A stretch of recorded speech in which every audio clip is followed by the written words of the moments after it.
Ouais, chez les voyous, j'espère que vous allez bien, que tout va bien dans votre vie. Donc, ouais, j'ai bougé volontairement parce que bah, la qualité, elle est mauvaise à chaque fois que je suis devant le bureau. Donc, j'ai bougé volontairement pour avoir une meilleure visibilité. Donc, on va parler aujourd'hui de l'équipe de France qui a joué aujourd'hui, hier, pardon, hier, parce que je fais la vidéo le jour même où je poste cette vidéo. Donc, l'équipe de France a joué face à l'Irlande du Nord et a gagné 3-1 face à l'Irlande du Nord. Triplé de... Oh. Aïe, aïe, aïe, aïe, aïe. Non, vraiment, je vous ai dit, hein. Je vous ai dit au début, quand les bégaiements, là, c'était dur. C'était dur, vraiment, les bégaiements, c'est dur. Donc, triplé de Michael Olise, voilà, comme ça, voilà. Donc, Michael Olise qui a mis un triplé. Mon garçon, fais ça la Coupe du Monde. Non, franchement, j'aimerais voir un peu pareil à la Coupe du Monde. Je pense qu'on verra pareil. On est vraiment béni, hein. Vraiment, offensivement, on a des joueurs qui sont, qui sont, comment on dit, qui sont exceptionnels, qui sont, j'ai un autre mot en tête, qui sont exceptionnels, qui sont très forts, qui sont sensationnels. Voilà, faut le dire. Non, franchement, faut le dire. Franchement, faut le dire. Le joueur en attaque. Eh, waouh. Ah, franchement, on mange bien, on mange bien. Donc, voilà. Triplé de Michael Olise qui confirme encore son statut de titulaire. Et ce mec doit être titulaire à la Coupe du Monde, c'est logique. Il n'y a pas de discussion. Et il a prouvé encore aujourd'hui avec un très bon match. Très bon match, comme face à la Côte d'Ivoire, où il avait fait un bon match. Donc voilà, il a proposé des choses et ouais, comme d'hab quoi. Michael Olise, niveau Ballon d'Or, logique. Il n'y a pas de surprise encore une fois. C'est comme Pacho qui fait un bon match. C'est logique. Logique. Qu'est-ce qu'il y a à dire de plus? Franchement. Donc, de l'autre côté à gauche, il y avait Désiré Doué qui lui aussi a fait un bon match en soi. Il a fait de bons trucs. Il a essayé de créer des occasions, de faire des choses, de foutre le bordel entre guillemets dans la défense. Donc Désiré Doué qui mérite d'être titulaire, mais bon, ça va pas être facile parce que derrière, il y a Cherki. Il y a Cherki qui guette derrière. Qui guette derrière. Franchement, je sais pas qui mettre titulaire entre deux. Bon, Olise, ça c'est sûr, il est titulaire. Par contre, derrière, Dembélé aussi, titulaire assuré. Statut de Ballon d'Or. Même si en équipe de France, c'est un peu moins que le PSG, mais c'est là où j'ai évoqué un truc. On dit beaucoup, c'est vrai, c'est bateau, mais quand tu as le ballon d'or dans ton équipe nationale et que tu ne mets pas dans les meilleures conditions, entre guillemets, même si il a joué en tant qu'ailier au début de sa carrière, et c'est là qu'il a fait ses preuves, c'est là qu'on l'a vu dans ses premiers pas à Rennes, il a débuté en tant qu'ailier droit. Donc c'est vrai que c'est un peu... Je ne sais pas comment on peut décrire cette situation. Elle est complètement bizarre, cette situation, parce que il a débuté en tant qu'ailier droit, mais désormais, aujourd'hui, ben, on le voit en tant que numéro 9, enfin, en tant que faux numéro 9, évidemment, mais il peut jouer en pointe aujourd'hui. C'est son poste de prédilection aujourd'hui. C'est là qu'il a eu son ballon d'or. L'année dernière, c'est en tant que faux numéro 9, pas en tant qu'ailier droit, entre guillemets.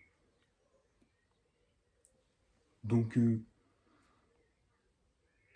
j'ai voulu évoquer ce point au moins un petit peu, parce qu'il y en a certains qui vont dire ouais, ben Mbappé, vas-y, c'est le meilleur joueur en équipe de France. Ouais, mais Dembélé, il marque pas le but. Ouais, mais. À un moment donné, les gars, si on commence à se tirer dessus nous-mêmes, on va aller où en Coupe du Monde après? On commence à s'insulter nous-mêmes, on est censé s'entraider, on s'entretue, les gars. Non, c'est pas comme ça. C'est pas comme ça la vie, wesh. Les gars, doucement. Donc, j'ai envie d'évoquer ce point parce que c'est vrai que Mbappé, bah, en équipe de France, il apporte quand même, il fait ses choses, il fait des bons trucs. Mais même là, bah, je trouve qu'on aurait pu avoir encore mieux. Dans le sens où Mbappé, ok, il te met des buts importants. En Coupe du Monde, il est toujours là. Il est toujours présent. Il essaie d'avoir son importance dans le jeu. Et même si défensivement, bah, Mbappé, il défend pas. Il faut le dire. Non mais, enfin, il défend pas. Il défend moins que les autres. Voilà, comme ça, c'est mieux formulé. Bah, il apporte quand même des choses pour l'équipe de France. Donc, c'est pas sur ça que je vais l'accabler et c'est pas lui le problème. Parce que lui, il fait ses choses, il a rien demandé, tu vois. Maintenant, le problème, c'est, entre guillemets, son utilisation. Pourquoi on le met en numéro 9 alors que, par exemple, bah, il joue mieux en tant qu'ailier gauche ou droit, des deux côtés. C'est ça, en fait, on se pose des questions, mais ils sont jamais, il n'y a jamais de réponse à nos questions. À chaque fois, on le voit en numéro 9. Il fait du bon taf, mais on voit que il pourrait apporter plus. Il pourrait apporter plus, notamment en tant qu'il est gauche ou droit, parce qu'il peut jouer des deux côtés. Donc, c'est là où je me pose la question, mais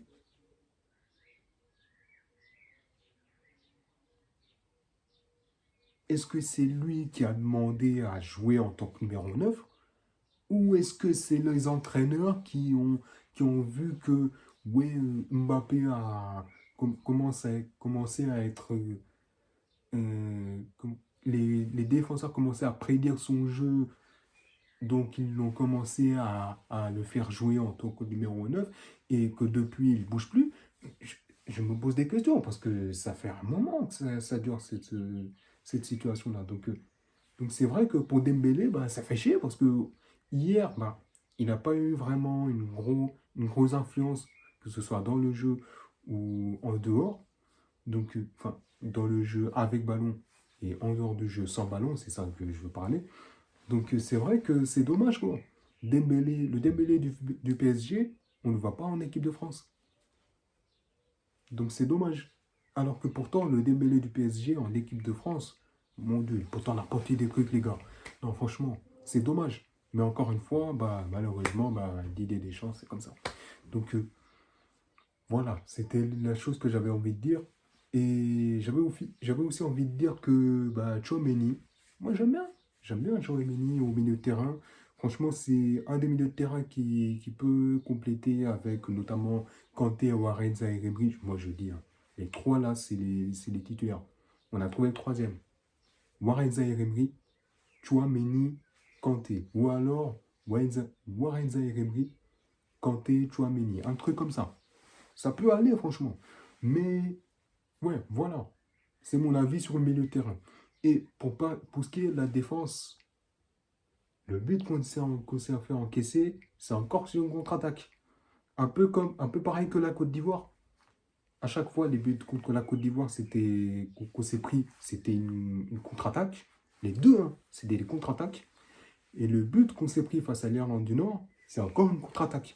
Donc, les gars, faut surveiller vos arrières à un moment donné. Parce que j'ai l'impression que l'équipe de France a le même problème que le Cap-Vert. Parce que le Cap-Vert, des fois, on ne regarde pas dans notre dos et des fois, on se prend des buts bêtes. Parce on est en retard, on essaie de rattraper nos retards parce qu'on a des joueurs qui sont rapides sur les côtés, notamment avec Wagner Pina, avec Sidney Cabral. Mais des fois, on arrive à se rattraper, mais des fois, c'est trop tard, quoi.